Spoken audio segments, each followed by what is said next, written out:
Okay, so once again, good morning, guys, and welcome back after your IAT. So today we will be starting with module 4, okay, so which is parallel and scalable architectures. So in this, we'll be seeing multiprocessors and multi-computers, multi-vector and SIMD computers, and scalable, multi-threaded, and data flow architectures. Okay, so these are three chapters: chapter 7, chapter 8, and chapter 9 of your textbook. Okay, so yeah, let's get started. So multiprocessor system, so we've seen a brief overview of the multiprocessor system. Are you able to see my screen?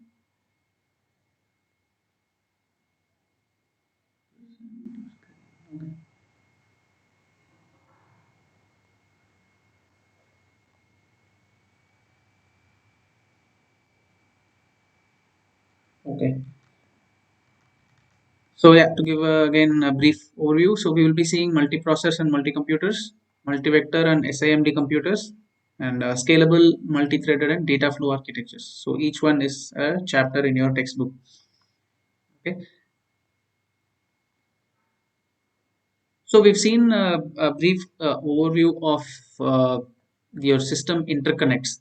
So we will be actually extending the same, and then we will see different aspects of it, and how differently we can design these interconnects. So we'll also see about cache coherence and synchronization mechanisms. So especially when it comes to multiple multi-process systems, right? So we have multiple caches, each processor having its own cache, and there will be a shared memory. So then you have to make sure there is synchronization between these caches and also the uh, memory. And how do we do this? We actually do all this communication through these interconnects, okay, system interconnects. And then we have three generations of multi-computers. So we'll see that in probably in the upcoming lectures. Okay, and message routing schemes. So coming to the network characteristics, so we already saw a brief overview of networks. So we saw what's a static network versus dynamic networks. So static networks are those that has a fixed or static topology. So for example, a mesh network, a 3D torus, a hypercube. So we saw a ring topology, right? So many network topology that we have seen in your first module versus dynamic networks. So dynamic networks have switches.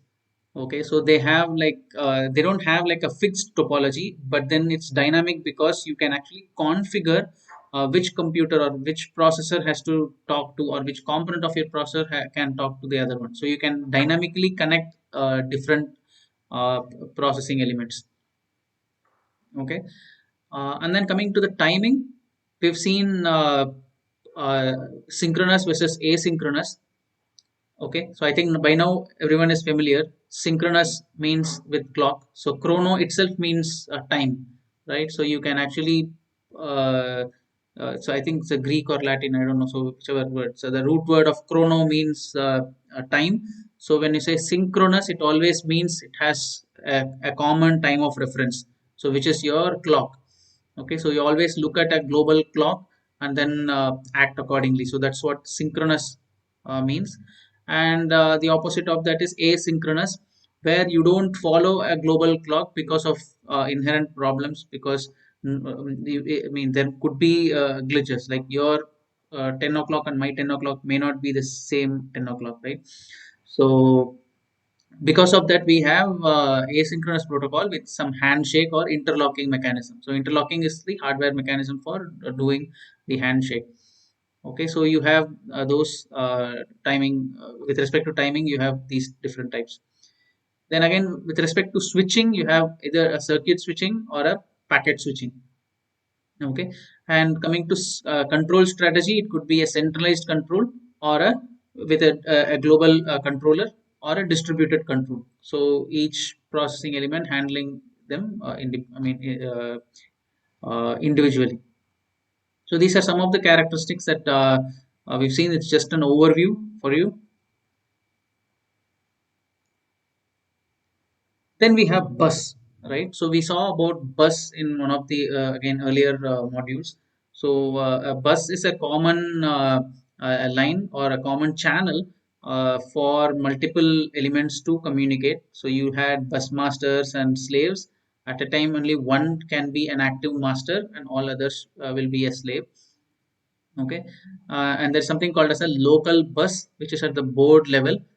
So the local bus will actually connect the all the local elements for a, particular processor. Okay, so for example, it's your memory bus and data bus, and we have a backplane bus, backplane level. So this is more at the system level. So you have several bus topology. So you have so each one is has a fixed standard. They follow the IEEE standard, and then you have at the IO level you have the IO bus. Okay, so this is much is a slower bus compared to the other two. Local bus will always be the most the fastest one. So these are some of the properties of your on-core nano bus. Okay, so 20 slots, 32-bit address, and 64-bit data path, and then 12.5 megahertz clock with 100 megabytes per second bandwidth. Okay, so the question is, why do we have so many different bus? Okay, so the answer lies here, the hierarchical bus system. So as we've seen, so your a local a processing element will have to work fast. So it must have a very fast bus. So your local bus takes care of that. However, if you take the IO bus, your IO devices are almost always very slow compared to your processing elements. Why? Because your IO bus, your IO devices are generally controlled by electromechanical or magnetic devices, which are much slower than your actual processors. So you need a slower bus to handle them. Okay, so then you need to actually bring them all together. So that is why you have bus at different hierarchy. Okay, so that's the hierarchical bus system that you have. Okay, so it looks something like this. So you have your data bus, which is and then you have your CPU, you have your local bus, and your memory, you have your memory bus, and on top you have your system bus here. Okay, so system bus acts like the backplane for different local CPUs or different components of your processor. Okay, so in some sense you have a hierarchical system, right? Any questions so far?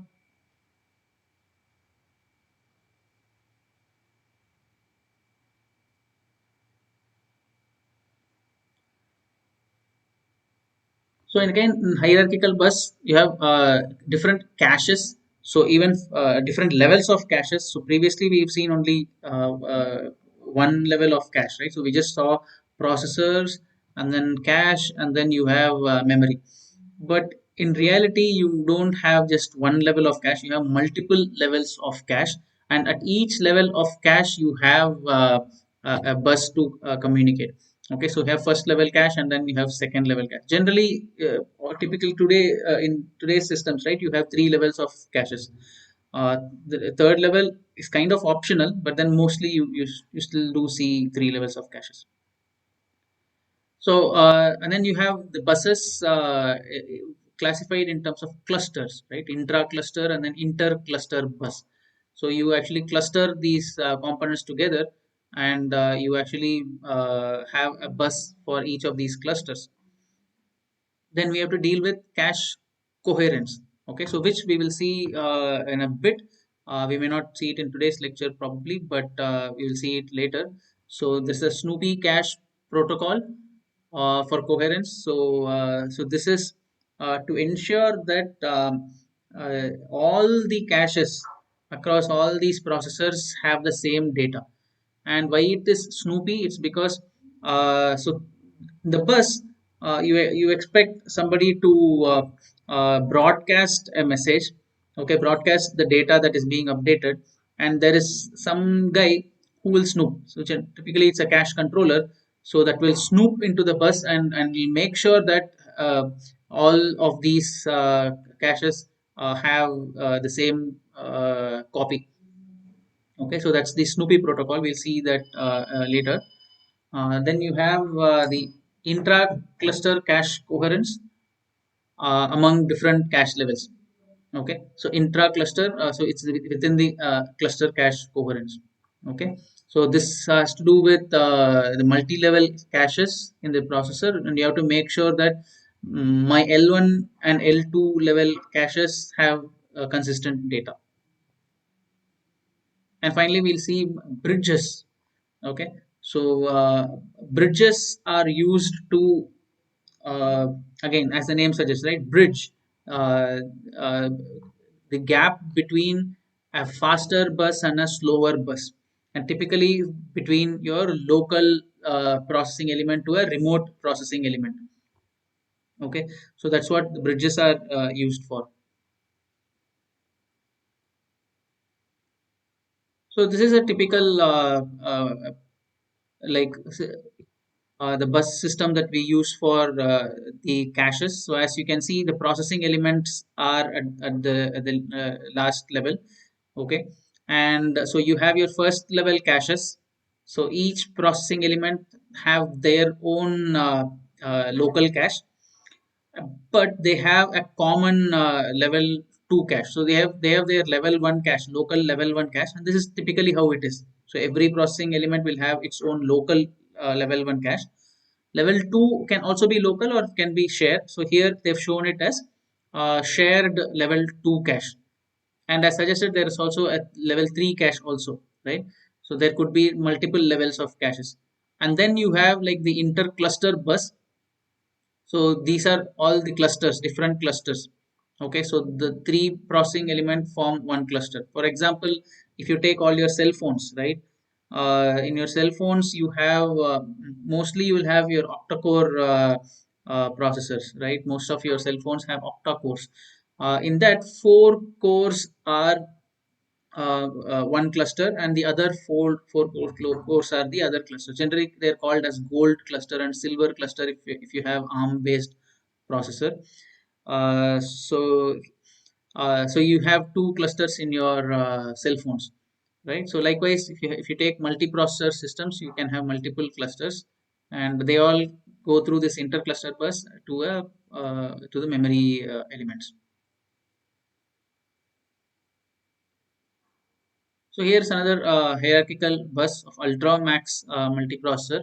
So here, so you have something called, they call it as a nano bus, but again the concept is still the same.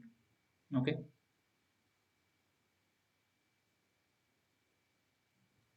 Then you have your future bus. You don't have to get intimidated about this illustration here. So all they're trying to say is that you have different buses here. So each processor have their own local cache which is connected to your future bus. So future bus plus, it's again another IEEE standard for your bus. Uh, so the main point to note here is about these bridges. Okay, so these bridges actually, as the name suggests, right, it actually acts as a bridge between different components. So here you have like a local system. So this is one local system and this is another system. So across the network, if you want to communicate, you use a bridge.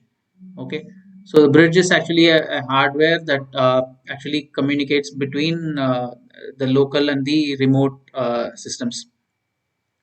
And because of this, right, so it could be possible that one is a faster system and one is a slower system.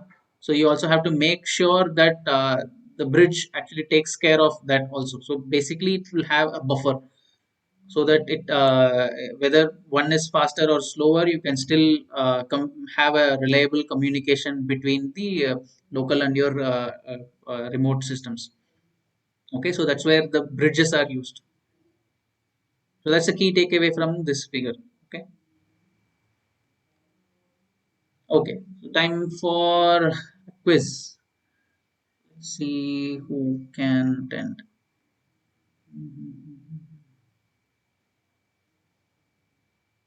Priya, are you there? Priya, can you please unmute?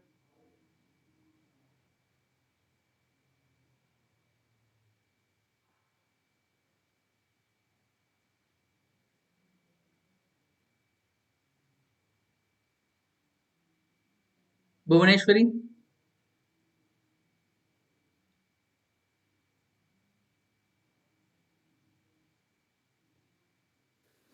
Yes, sir. Yeah. Can you try to answer this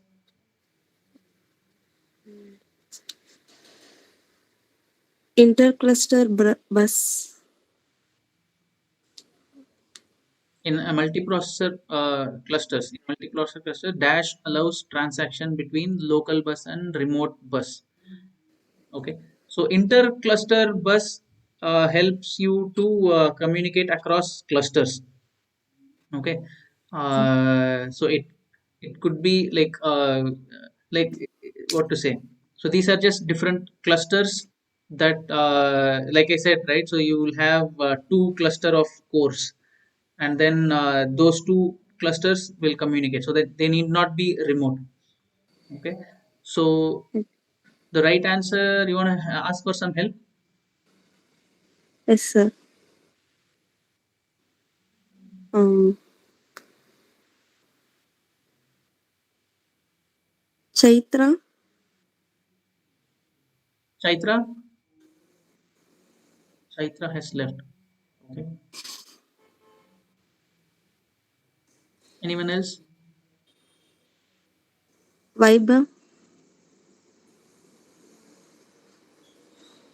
Yes, sir. Yeah. Can you answer this? Can you help out, Bhuvaneshwari? um,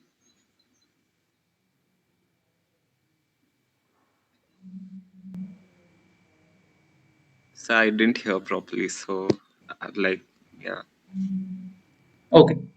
All right. So let's go back.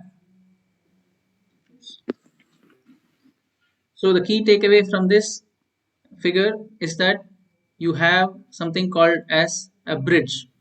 Oh, it's the bridge. Yeah. Okay. And that Hmm. bridge helps you to communicate between the local system and a remote system. Okay. Clear. So it's the bridge. So bridge is the right answer. Okay, so intercluster bus helps you to communicate across clusters. It can be local, but then mostly it is local between the clusters. That's all. But bridge is the one that actually helps you communicate between local bus and a remote bus. Okay, all right. Okay, let's move on. Crossbars.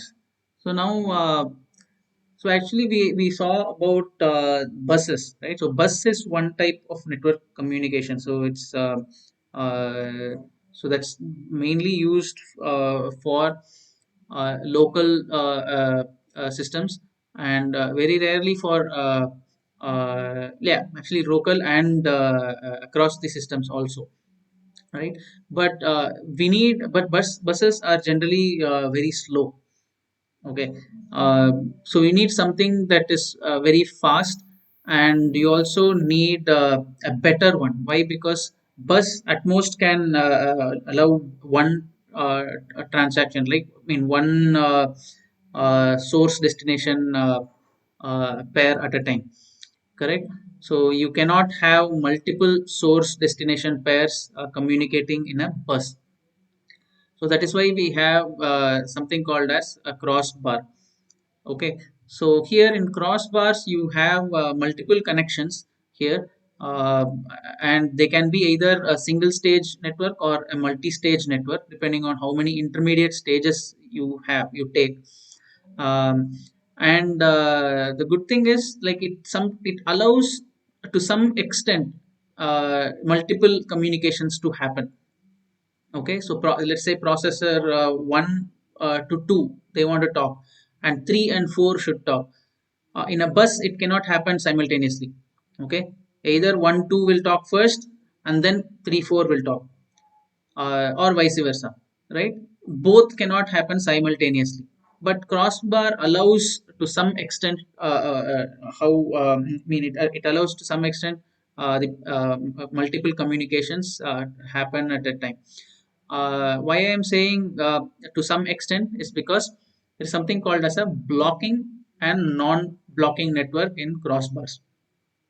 In a blocking network, let us say, so typically crossbars are arranged like this, right? So you have something like this. So this is your P1, and then let us say this is P2, and this is 3, and this is 4. Okay, so here let us say 1 wants to talk to 2, so that can happen. If that is the case, then 3 can only talk to 4. 3 cannot talk to 2 again. Okay, so that is a problem. Okay, so P1 and 2 should talk, 3 and 2 should talk, it cannot happen. Okay, but 1 and 2 can talk, 3 and 4 can talk. So to some extent it allows. So this is a blocking network. Okay, so because it blocks certain kind of transaction. So in this case it could be something, but there could be cases in multi-stage networks, right? It could be possible that it may not be the same destination even, but this particular point is an intermediate point to some others. Okay, so if that is the case, then that could again lead, even though destinations are different, you could have blocking. Okay, so that's why you have blocking versus non-blocking networks. And then you have crossbar networks where you have n by m, right? So n inputs and m outputs. So n processing elements on the input side, and then the m processing elements on the output side. And if n and m are same, n equals to m, then n squared becomes the switch design. Okay, so if this is the case, then you actually have n factorial permutations without any blocking. Okay, so if you have like a n squared crossbar switch design, then it allows n factorial permutations of communication that happen without blocking. But still after that you will still have blocking, uh, which is always there, but it this is more than enough for all practical purposes. This is a good design. Okay, so basically it looks like this. So there is an arbitration logic, and then you have these n processors here. Okay, so the and then you get the address, and based on that you actually communicate with the memory, and you also have to you can actually go through this back to the n processors here. Okay, so this is the actual communication, the crossbar switch is here. Okay, so it actually works this way. So all the n processors are here, uh, because n and m are same here in our case. So anything can talk to anything else through these switches. And then we have multi-port memory design. Okay, so multi-port memory. So if you just have one port, right, at a time, your processing element, any one processing element can have talk to memory once, right? Like you cannot have multiple processors talk to the same memory bank. So in order to overcome that, we have multiple ports for memory. So here is one diagram, so where we have n port for memory. So if there are n processors, then your memory should have n ports, but then this actually increases a lot of interconnects. So to overcome that, you have like a prioritized way of connecting the processing elements. So for example, you say that processors will have a higher priority, and you connect it to certain ports that are actually correspond to higher priority, and you have other IO devices and other lower priority devices connected to the lower priority ports of your memory elements. Okay, so here the ports are prioritized, so it actually fairly reduces the number of ports in uh, uh, your memory. Okay, so that saves cost again. So it's actually important to note that nothing comes for free, right? So this is like one of the trivial answers. So when you have I mean n processors and like m memory modules, then you have to connect each of the n processors to each of the memory modules, right? So you will have that many n by m different interconnects. Now the way we have to look at it is, as architects, we need to find out if there's a better way. Okay, obviously the performance of this memory port design will be lower compared to the one on top, but when you compare the cost, this is reduced. B is much reduced, comes at a much reduced cost. Okay, so that's what is more important.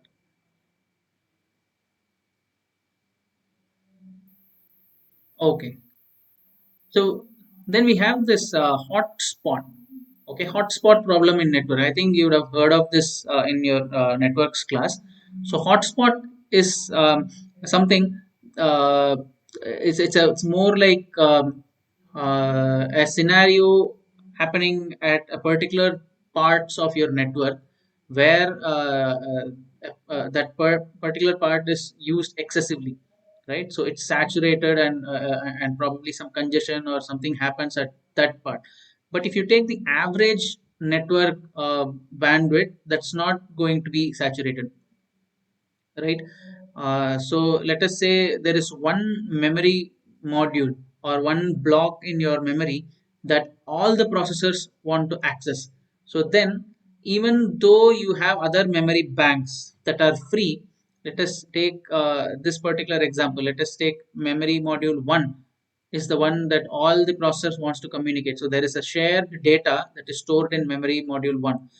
Then if you take the average is still going to be n processors accessing m elements, right? So n by m is going to be the average bandwidth. But even though the average seems to be much smaller, all the n processors at some point may actually access memory module 1 itself. So there could be a hotspot in memory module 1. Okay, so and if there are some switches or anything in between, right, so those will also get affected. Okay, so this particular memory bank may have hotspot. Okay, it's the same thing what we have seen in networks also, right? So now how to fix this? So one way is like, why this situation will happen. So some analysis have shown that whenever you have like a common updates across, or like a synchronization across these different processors, then you get into these situations. Okay, for example, a simple example could be uh, like there is a common variable x. Okay, and then each processing element needs to add uh, and I mean we need to find a common sum, right? I think one of the examples earlier we saw like adding all the elements of the array, finding sum, right? And then a of we have to find if a is an array, you're going to find a of 0 plus a of 1 plus a of 2 plus so on to a of n minus 1, right? And then put it in sum. And you can do this parallelly, correct? Because all these data are independent. Now a is actually present in only one part of the memory. Okay, so a is an array element. It will be stored in only one memory bank, correct? So now all the processors, in order to do the parallel sum, will access that memory bank, and it will actually create a hotspot. Now to overcome that, so we have introduced something called as a fetch and add. Okay, so there is a fetch and add, which is an atomic read modify write primitive. Okay, and it the syntax of that goes like this. Okay, so the way, I mean, or the implementation goes like this: fetch and add of x comma e. Okay, so whenever a processor wants to add something to x, x is a global or a shared variable, and e is something local. Okay, so you can consider this to be the sum. Okay, so generally what you do, sum equals to sum plus something, right? So you say sum equals to uh, sum plus equals to your a of I something. You'll have something like this, correct? So sum equals to sum plus a of I. A of I is actually a local variable because each processor will have its own a of I. Okay, so my first processor will work from array elements 0 to 9. The second one may work from 10 to 19 and so on, correct? So you have a local variable to update to a global sum. So whenever you have, and this is a very frequently occurring thing in parallel computers, so it's better to have a primitive. So what is the primitive that you have here? So when you want to do fetch add of x comma e, you have what you do is you put temp equals to x, okay, and then x equals to temp plus e. So this is what we are doing, sum equals to sum plus the local variable, okay, but you return temp, okay, you don't return the sum. So the sum is now stored in x, correct?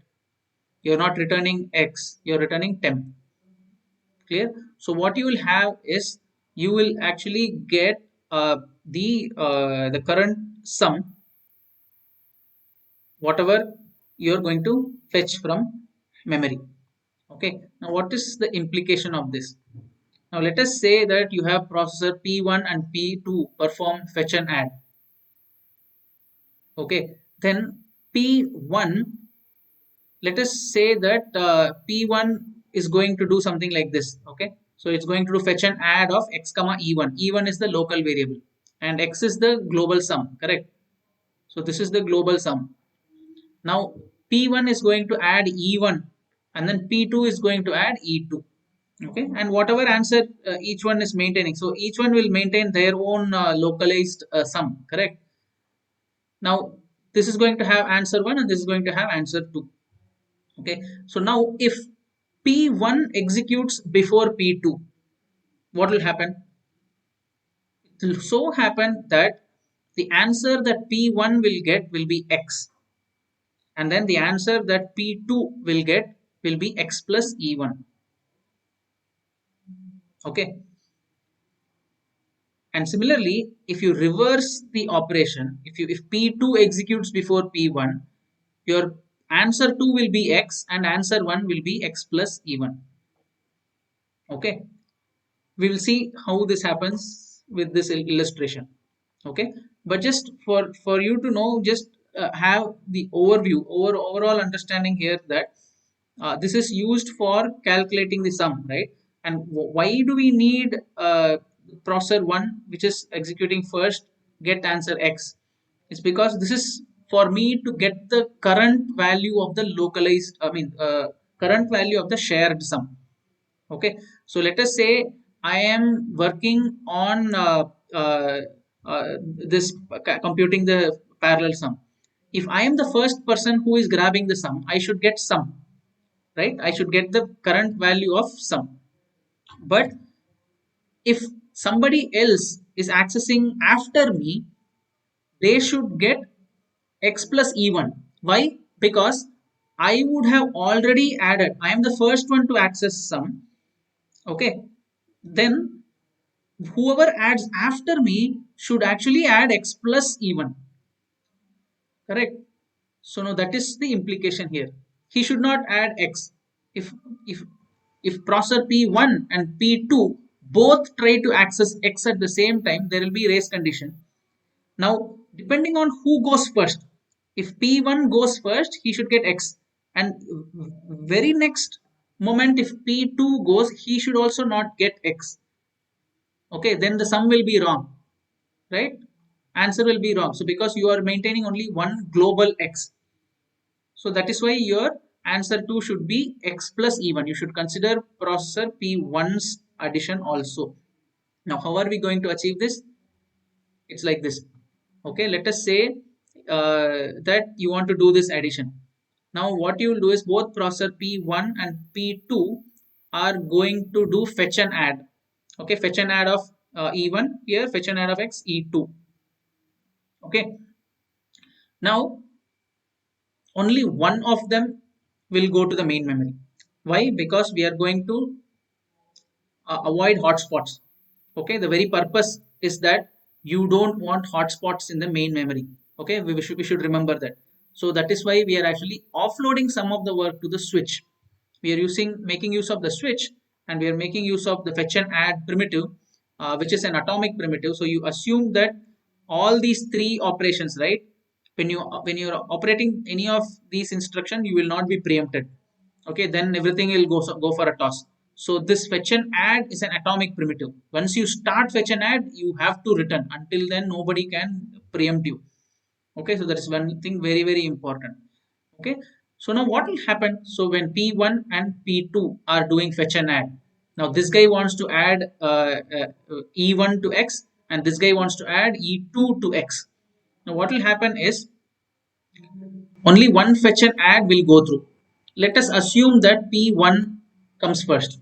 Okay, so even they are both simultaneous, by like a fraction of a second, P1 is first. Okay, so then what you will do is you will store E1 in the switch.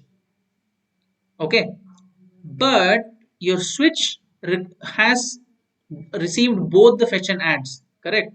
So what your switch will do is you will do fetch and add of X comma E1 plus E2. Both the requests you will add, and then you will actually try to store that in the memory. Okay, so in your memory initially you had only X. Now what you will have is, what does fetch and add do? Fetch and add will add the value. Okay, so whatever you're doing, if you pass X comma E, what you will get is X plus E, correct? But you will return X. Okay, so X will be replaced. Whatever is in the memory, in your memory initially you had X, but currently what you will have in your memory, X will be X plus E, correct? So in your memory location you will store X plus E, but you will return X. That is what is happening. So you have X comma E1 plus E2 here. Okay, then you will, this is your X, so you will actually so what will happen is you will replace that with X plus E1 E2, like here. Okay, so this will become X plus E1 plus E2, but you will return X. Okay, you will return X. Now when it comes to the switch, what happens is this guy, right? So he came first. When he came first, his fetch and add is what has gone through this, correct? So what he will get back? So when you do X comma E, what you will be returned back? X, correct? So this guy will get X because he has done his fetch and add. He has done X comma E1. Then he will get back X. And since this guy has gone second, the switch knows that this guy has come second. Okay, so now it will add this E1 and it will return X plus E1. Okay, so this guy will get X plus E1. So now this guy is followed, I mean this guy follows P1. Okay, so this is the second guy who's coming, right? So now his sum is not X. His sum is actually X plus E1. Understood? So with this, you actually have a consistency, and also you have avoided two transactions. You just have one transaction to memory. Okay, you avoided hotspot also. Any questions on this?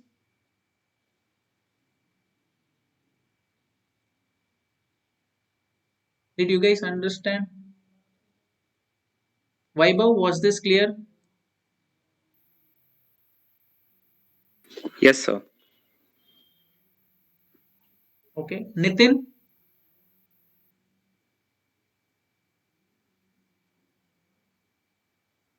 Nitin, are you there? Yes, sir.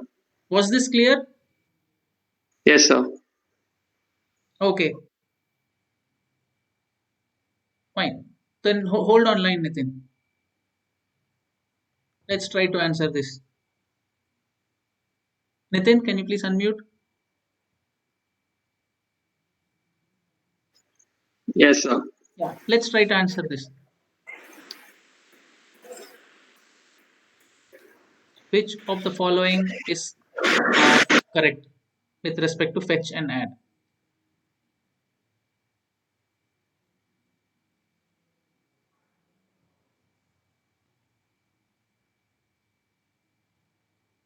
Is A correct?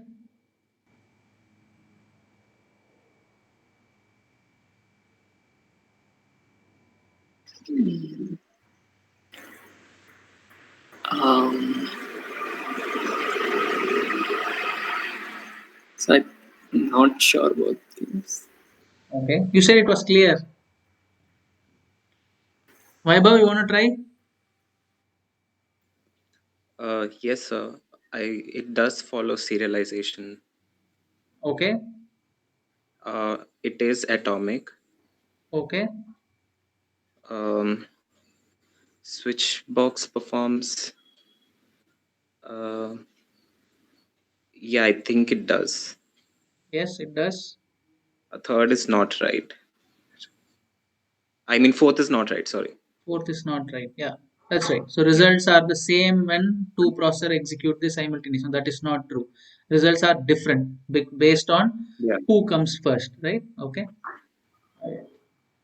Nice. Nitin, is it clear? Yes, sir. Follows serialization, meaning you want to have serial sums. That's the entire idea, right? You don't want to do parallel sums so that if you do, when you do uh, uh, a parallel sum without updating the shared variable, then you will have problem. Okay, great, nice. Okay, so yeah, so we'll just quickly see the next topic, like not too much into it. We'll just have a brief overview of this, which is cache coherence and synchronization mechanisms. We've already seen about caches, right? Caches are faster memory elements that is in between your processor and your memory. Okay, so they are SRAMs, and they are based on locality. Okay, so they actually work based on locality, spatial locality and temporal locality. Spatial locality means if I access a data element a of I, it is highly likely that I will access a of I minus 1 or I plus 1 in the near future. Okay, so I will bring all I minus 1, I plus 1, and so on, all the neighbors along with it. Okay, so that is one principle, that is spatial locality. The other one is temporal locality based on time. So it says that if I access an element A, then it is highly likely that in the next cycle or the next few cycles I will still access A. Okay, so something like I, right, for I equals to 1 to n. So if I say I, then it is highly likely that I will access I again sometime in the near future. That is temporal locality. Now based on this you have caches, but you have now multiple caches because it's a multi-processor system, right? And also you have multiple levels of caches too. So this actually creates a lot of problems. So let us say I am processor 1, I have my own local cache, and there is a processor 2, and processor 2 has its own local cache. Now I am, both of us are working on the same data, let us say X. Okay, so then if I update X, how will the other processor know? So that is what we are going to see now. So that's the cache coherence problem. So they have to be coherent at any point of time. So there could be possibility that inconsistent copies of the same memory block reside in different caches. Okay, why? Because we all maintain local copies. So where are the inconsistency? It could be because it's a shared writable data. Let us say X is a shared variable. I have a local copy of X, and someone else has a local copy of X again. And if one of us is updating, the other will have outdated data. Correct? The other thing is that it could be because of process migration. When process migrate, then also there will be a problem. Or if there is an IO activity. Okay, so these are the three scenarios where you have you may have inconsistency. Okay, so how to overcome this? You have Snoopy bus protocol, you have directory based protocols. Okay, and you have several write policies. I think we should know these things. Okay, at least we should know these two: write back and write through. This you would have studied in your computer organization. Okay, a write back cache is something that let's say, so let us say you have a cache, and then you have a memory, then you have a cache, and this is your processor. Okay, so let us say you are accessing something. You want to access x. You're actually bringing x from main memory into your cache, and then your processor is working on this x. Okay, now let us say that you are updating x. Okay, x has become x dash now. Okay, x is updated. In a write back cache, you will just leave it as it is.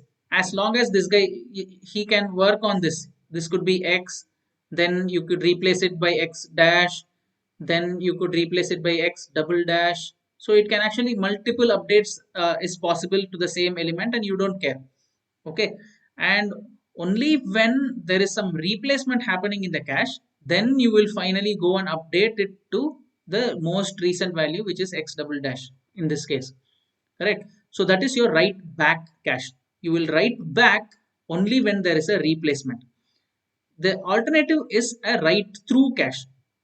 Okay, so in a write through cache, what happens is you bring in x. Okay, the same thing. So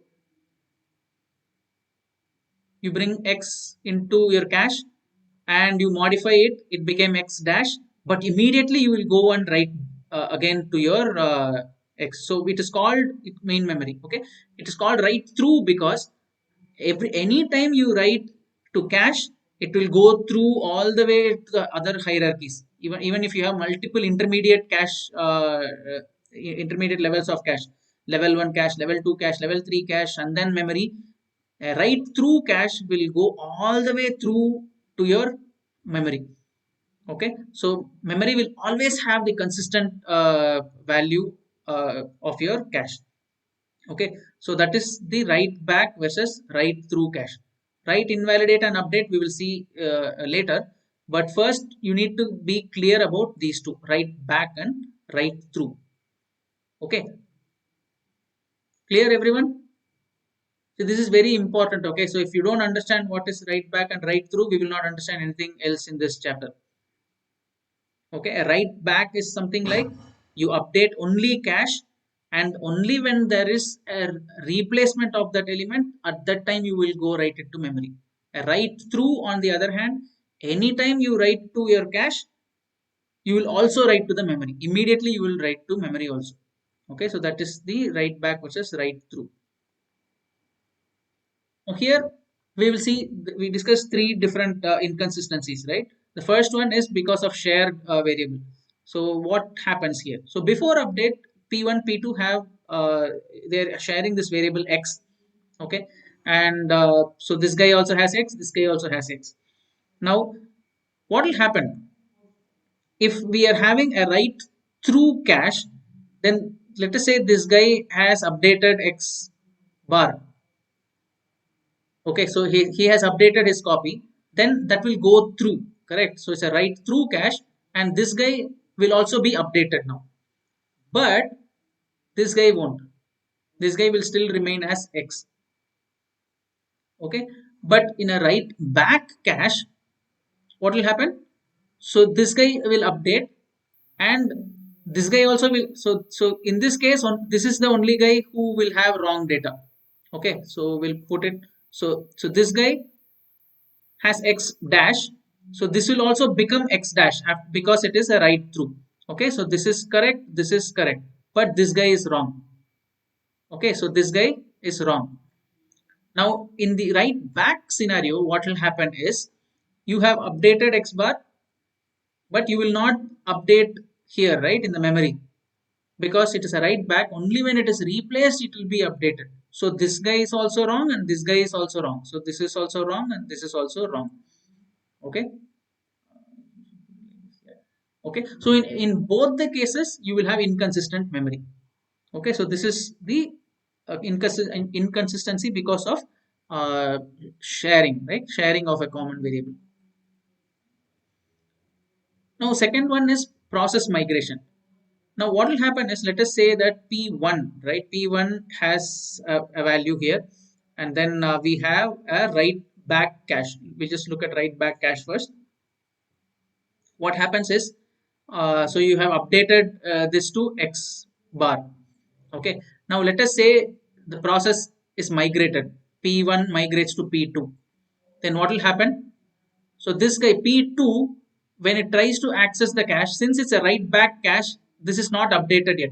So this guy will get X. Okay, initially this guy doesn't have anything, but this guy locally updated X, but it is not updated reflected in the memory. Okay, but when your process migrates to P2, now P2 wants X, the same value, so it will get X. It should have gotten X bar, but it will get only X. So that is inconsistency. Now in write through cache, what will happen? So let us say again, this is the same scenario here. Okay, so now P2 has written X bar. It goes all the way here. Okay, now when there is a process migration, then what will happen is that this guy will get again the wrong data. So this guy will get X instead of X bar, because the data is already present here. So it will have a cache hit. In this case, there was a miss because this guy doesn't have anything. There is a cache miss and you brought the value X here. But let us say X is now shared. I mean, both of them had X, but P2 has updated it to X bar. Now your process, you're migrating from P2 to P1. Okay. Then P1 will say, I have X. There is a cache hit. And it will fetch the wrong data. It should have been X bar. Even though it is a write through cache, the memory is also updated because you have a local copy that is inconsistent. When you do a process migration, you still have wrong data. Okay, so this is the inconsistency because of process migration. And finally, you have inconsistency because of IO operations. So there is also IO operations, right? IO devices. So similar to, so they are, you can assume them to also be like processors, but they work in through the bus, right? So they don't have to update the local copies. So what will happen? So in this case, it's a very similar scenario, right? So in case of write through cache, the IO device will write only to memory, but these two local copies will not be updated. So they will have wrong values. This is also wrong. This is also wrong. In case of write back cache, what happens? So this guy, let us say he has updated it to X bar. Now IO processor will not have the updated value. So when you're taking the output, you will take X only. Okay, so it is inconsistent. So these are just the different scenarios where you have this inconsistency. So the problem is whenever you have local copies and a shared copy, then there will be chances that the data will be inconsistent. Okay, so because of this, we need to have cache coherence. Cache coherence mechanism is very important because of this particular reason. When you have multiprocessor system with local caches, then you need cache coherence. Okay, so a solution to that is you will have individual IO processor connected to the local caches. Okay, so that's one solution here, but the actual solution is the Snoopy protocol. Okay, so this we will see in the next class. Okay, it's a very important topic, Snoopy bus protocol. So we'll see in the next class. Okay, any questions so far?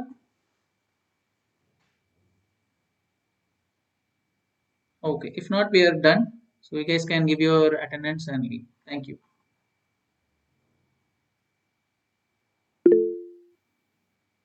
Thank you guys.